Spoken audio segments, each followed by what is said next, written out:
Today, though, flying is just an ordinary part of life. However, the aircraft on today's list are anything but ordinary. Here are the most incredible airplanes in the world. The Voyager. The brainchild of Burt Rutan, the Voyager was built for one purpose and one purpose alone: to fly non-stop and unrefueled around the world. Not only is the twin-boom carbon fiber and Kevlar airplane undeniably cool, it also is undoubtedly one of the most remarkable aviation machines to ever soar the skies. The thing is, though, the Voyager almost didn't do what it was built to do. With a payload-to-weight ratio of about 5 times its own empty weight, the Voyager, which was piloted by Burt's brother Dick and Gianna Yeager, scraped its fuel-laden wings on the concrete runway. This was one terrifying incident over at Edwards Air Force Base in California, and this was at the very beginning of its journey. However, it did get up, and Rutan and Yeager spent the next 9 days on the air, cruising around 100 knots, maneuvering around bad weather and even a typhoon in a cramped cockpit. It must have been pretty claustrophobic and a pretty harrowing experience for the two people there. However, the duo successfully landed back at Edwards and took their rightful place in the aviation history books alongside the likes of the Wright brothers, Charles Lindbergh, and Amelia Earhart. The Gossamer Albatross. The Gossamer Albatross definitely changed the definition of pedal power, because on June 12, 1979, it, with Brian Allen as a pilot, became the first human-powered aircraft to fly across the English Channel. The flight itself lasted 2 hours and 49 minutes and covered 22.5 miles between Folkestone, England and Cap Gris-Nez, France. For this accomplishment, the Albatross team won their second Kremer Prize for human-powered aircraft. Designed by Dr. Paul McCready and his team of engineers from AeroVironment, the Albatross was similar to the Gossamer Condor, which was the first successful human-powered aircraft. The Albatross is built mostly out of carbon fiber tubing and covered with clear mylar, making it a lightweight by aircraft standards, tipping the scales at only about 220 pounds. The design was remarkable because it left no room for error. While Allen probably would have survived a crash at the craft's top speed of just over 15 miles per hour, the design had to allow the cyclist to also pilot the plane. The Rutan Boomerang. Another creation by Burt Rutan, the Boomerang draws a crowd due to its innovation, unmatched performance, and honestly unusual appearance. The airplane was developed to create a safe and efficient twin-engine aircraft. It is true that traditional twin-engine aircraft are considered safer than single-engine ones because the second engine offers redundancy. But if an engine were to fail at a critical time, such as takeoff, the second engine actually is a detriment rather than an advantage. The Boomerang was designed to have an asymmetric design, quite the departure from the traditional symmetric design of all airplanes at the time. All the asymmetry is there to eliminate the problems experienced by traditional twin-engine planes during an engine failure. If an engine were to fail in the Boomerang, the pilot doesn't need to do much to maintain control. The airplane would simply continue flying straight. For that enhanced safety, the Boomerang doesn't sacrifice capability. According to Rutan himself, even though it has just 4-cylinder Lycomings, it cruises at 260 knots and has a range of 1800 nanometers. That is heads above any other general aviation airplane in terms of its performance and its significance. The Messerschmitt Me 163. One of the most remarkable of the Wunderwaffen, or wonder weapons produced by the Nazi Germany during the Second World War, the Messerschmitt Me 163 Comet holds the distinction of being the first and only tailless rocket-powered interceptor to see operational service. While it may have had little effect in the outcome of the war, it still cemented its name in aviation history by, well, just look at it. Have you ever seen a jet without a proper tail? The 163, fueled by an explosive blend of liquid chemicals, would take off under its own power from a sled that was jettisoned as soon as it rotated.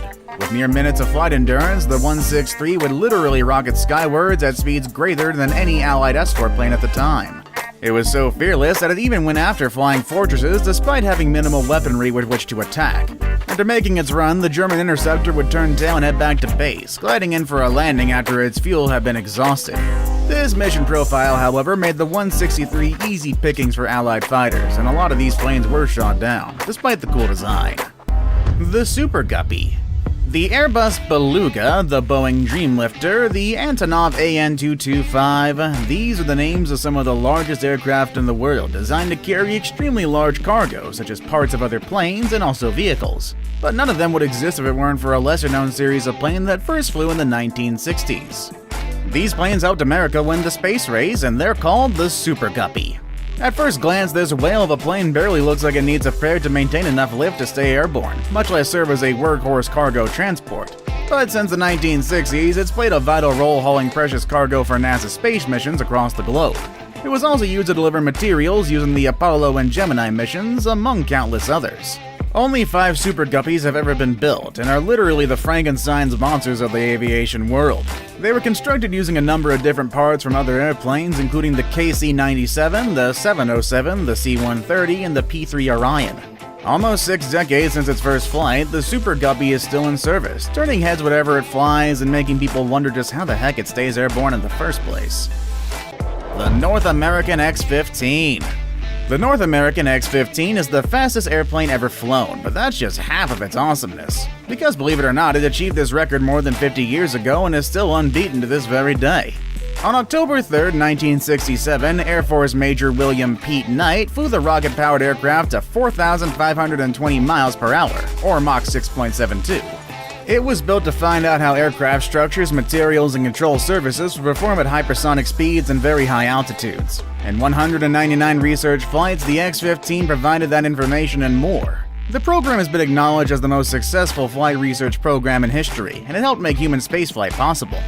It was powered by 2 Reaction Motors XLR-99 rocket engines, each pounding 57,000 pounds of thrust each. This translates to a mind-numbing 500,000 horsepower. Now that power would only last for about 2 minutes though, but during that time the airplane could reach as high as 345,300 feet. To put that in perspective, that's like riding an elevator speeding at 150,000 feet per second straight up. This is definitely a flight where barf bags are a necessity. The Lockheed SR-71 Blackbird. After a Soviet surface-to-air missile battery showdown with a USAF U-2 spy plane near the closed city of Sverdlovsk in 1960, the US government quickly realized they needed a reconnaissance plane that could fly not only higher, but also outrun any missile and fighter launched against it. Hence, the SR-71 Blackbird was born. It was closer to a spaceship than an aircraft, made of titanium to withstand the enormous temperatures from flying at 2,200 miles per hour. Its futuristic profile made it difficult to detect on radar. Heck, even the black paint used, full of radar-absorbing iron, helped hide it. A whole high-tech industry was created to provide the Blackbird's sophisticated parts, which led conspiracy theorists to think that the top-secret plane was developed using alien tech salvaged from captive flying saucers. If you are fortunate enough to get close to one on the ground, the first thing you might notice is how loosely all the plane's panels seem to fit together. In fact, when the wings are full of fuel, they kinda leak actually. But before you complain of shoddy engineering, this is all by design. The high heat caused by fast speeds raised the temperature of the titanium skin to where it would expand by several inches. If all the parts were fit snuggled together, the plane would break apart when flying at top speeds. The Concorde. Supersonic flight is currently something that is only a few could experience, but if a certain aviation company had its way, we'd all be zooming around the world at Mach 1. This supersonic airliner may have made its last flight more than a decade ago, but the Concorde still captivates the imaginations of millions. The enthusiasm and awe that it can evoke is actually pretty contagious for both enthusiasts and general public.